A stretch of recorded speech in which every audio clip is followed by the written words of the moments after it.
Trump, वही Trump जो कहता था कि ईरान को मिटा देंगे, उसने आज एक ऐसी स्टेटमेंट दी है जिससे दुनिया भर के लोगों ने कहा है कि आज अमेरिका हार गया है, आज अमेरिका ने अपनी हार तस्लीम कर ली है। क्या हाल है दोस्तों, मैं हूं महमूद फारूकी और उम्मीद करता हूं कि आपको ये वीडियो बहुत पसंद आएगी। तक़ब्बलल्लाहु मिन्ना व मिनकुम ईद मुबारक अलैना व अलैकुम। तमाम आलम इस्लाम को महमूद फारूकी की जानिब से ईद की बहुत बहुत खुशियाँ मुबारक हों। तो दोस्तों पहले ये समझते हैं कि आखिर क्या हुआ है पिछले 24 घंटों में।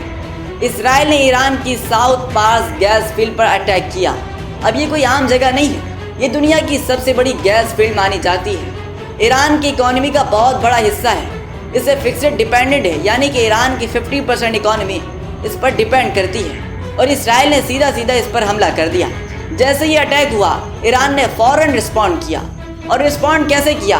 उन्होंने यूएई, कतर और सऊदी अरब के एनर्जी इंफ्रास्ट्रक्चर को हिट किया, यानी ईरान की क्लियर कट मैसेज दिया कि तुमने हमारी लाइफ लाइन को हाथ लगाया, हम तुम्हारे रीजन को, तुम्हारे पूरे एनर्जी प्लांट को तबाह कर सकते हैं। और रियाद पर अटैक तब हुआ जब वहाँ इस्लामिक कंट्रीज़ के फॉरेन मिनिस्टर मौजूद थे। ये कोइंसिडेंस नहीं था, ये पूरा एक कैलकुलेटेड मैसेज था और क्लियर कट मैसेज था। अब यहाँ एक बहुत बड़ा इंटरेस्टिंग ट्विस्ट आता है। वो अरब कंट्रीज़ जिनकी ज़मीन पर अमेरिकन मिलिट्री बेसिस थे, वही ममालिक जिनके ट्रिलियंस ऑफ डॉलर अमेरिका के अंदर इन्वेस्ट है, जो अमेरिका को सुपर पावर बनाते हैं, वो इस वक्त अमेरिका के गिरबान पकड़ रहे हैं, ना कि ईरान का। अब लॉजिक क्या है मैं आपको समझाता हूँ। उन ममालिक को अब ये रियलाइज़ हो गया है कि अमेरिकन बेसिस हमारी ज़मीन पर मौजूद है, यानी कि वो हमारी ज़मीन का हिस्सा है और उनकी वजह से हमें टारगेट किया जा रहा है। और अमेरिका जिससे ये कहा था कि हम तुम्हारे पास ये बेसिस बना रहे हैं, ये तुम्हारी हिफाजत के लिए हैं, हम सद्दाम हुसैन से तुम्हारी हिफाजत करेंगे। और अब अरब कंट्रीज़ देख रही हैं कि ये बेसिस उनके लिए कितना ख़तरा बन रहे हैं। कतर ने तो हद कर दी, ईरान की मिलिट्री अटैच को 24 घंटे में मुल्क छोड़ने का कह दिया। लेकिन साथ ही साथ कतर ने अमेरिका को ये भी बहुत क्लियरली बताया कि तुम्हारी एक्शन की वजह से हम तबाह हो रहे हैं, तुम्हारी वजह से हमारी तबाही हो रही है, तुम्हारी पार्टनरशिप हमें ख़तरे में डाल रही है और अब हमारी पार्टनरशिप नहीं चल सकती। ये बात बहुत इंपॉर्टेंट है। ईरान पर जाने से पहले कतर ने अमेरिका को जिम्मेदार ठहराया।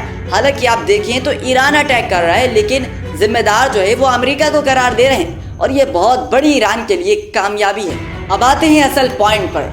एक्सियोस, ये वो अमेरिकन जर्नल है जो यूएस एडमिनिस्ट्रेशन की अंदरूनी खबरें बड़ी एक्यूरेसी के साथ देता है। उसने एक रिपोर्ट किया है कि साउथ पास पर जो अटैक हुआ, अमेरिका उसमें फुल ऑन बोर्ड था, यानी इसराइल ने अमेरिका को बताया था, अमेरिका ने अप्रूवल दी थी और फिर अटैक हुआ था। लेकिन ट्रम्प चाचा ये कहते हैं कि हमें ये बिल्कुल नहीं पता था। ट्रम्प ने कहा कि इसराइल ने जो ये आउट ऑफ रेंजर ये अटैक किया, मुझे बगैर बताए किया, कतर को भी नहीं पता था और ईरान को तो कैसे पता होगा, जाहिर सी बात है ईरान पर जब हमला हो रहा है।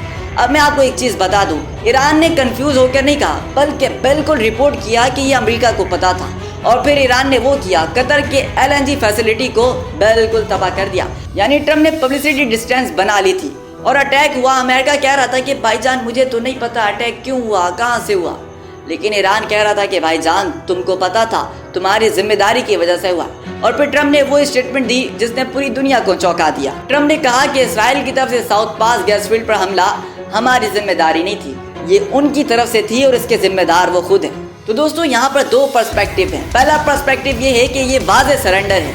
ट्रम्प जो कहता था कि ईरान को तबाह कर देंगे, वही ट्रम्प आज कह रहा है कि अब साउथ पास पर जो अटैक हुआ हम उसकी जिम्मेदारी नहीं लेते, यानी कि अमेरिका डर रहा है। अगर अमेरिका चाहता तो कहता भाई मैंने किया है, जो करना है कर लो, लेकिन अमेरिका इस बात से डर रहा है कि वो जानता है कि ईरान अब जो अपनी 81वीं लहर देगा वो इतनी खतरनाक होगी कि पूरा अमेरिका कांप जाएगा। लेकिन रियलिटी ये है कि ट्रम्प ने कंडीशन ज़रूर रखी है, लेकिन इमीडिएट गारंटी ये दी है कि अभी कोई अटैक नहीं होगा, अमेरिका इसकी जिम्मेदारी लेता है। अब ये समझे कि आखिर ये सब क्यों मैटर करता है। अरब ममालिक, कतर, यूएई, सऊदी अरेबिया, इनके इन्वेस्टमेंट अमेरिकन इकॉनमी को चलाती है। अगर ये ममालिक अमेरिका से अपनी इन्वेस्टमेंट ले लें तो अमेरिका तबाह हो जाएगा और अमेरिका जो अपने आप को सुपर पावर कहता है वो उसकी साख तबाह हो जाएगी। ईरान को ये बात बहुत अच्छी तरीके से मालूम है। ईरान की स्ट्रेटेजी यही है कि अमेरिका के डायरेक्टली ना लड़े, जाहिर सी बात है नहीं लड़ सकते डायरेक्टली, तो उसके जो इर्द गिर्द के उसके इत्तेहादी हैं उस पर वार करेंगे। और जाहिर सी बात है अमेरिका ने उनसे वादा किया है कि मैं तुम्हारी हिफाजत करूँगा, और जब अमेरिका उनकी हिफाजत नहीं कर रहा तो जाहिर सी बात है वो अपनी इन्वेस्टमेंट वापस लेंगे, उनका भरोसा ख़त्म हो जाएगा। तो दोस्तों खुलासा ये है कि साउथ पास पर जो अटैक हुआ वो अमेरिकन ऑन बोर्ड था। ईरान ने रिस्पॉन्ड किया और पहले रीजन को पूरे उनका एनर्जी जितना डिपार्ट था तमाम अरब ममालिक का उसको हिट कर दिया और उसको तबाह कर दिया। ये सिचुएशन अभी इन्वॉल्व हो रही है। کوئی نہیں جانتا کہ اگلے 24 گھنٹوں میں کیا ہو سکتا ہے۔ کیا ایران پر ایٹمی حملہ ہو سکتا ہے؟ کیا ایران تباہ ہو سکتا ہے یا امریکہ تباہ ہو سکتا ہے؟ اگر آپ کو یہ ویڈیو ہیلپ فل لگی تو ہمارے چینل کو سبسکرائب کریں اور ویڈیوز کو لائک کریں۔ جزاک اللہ۔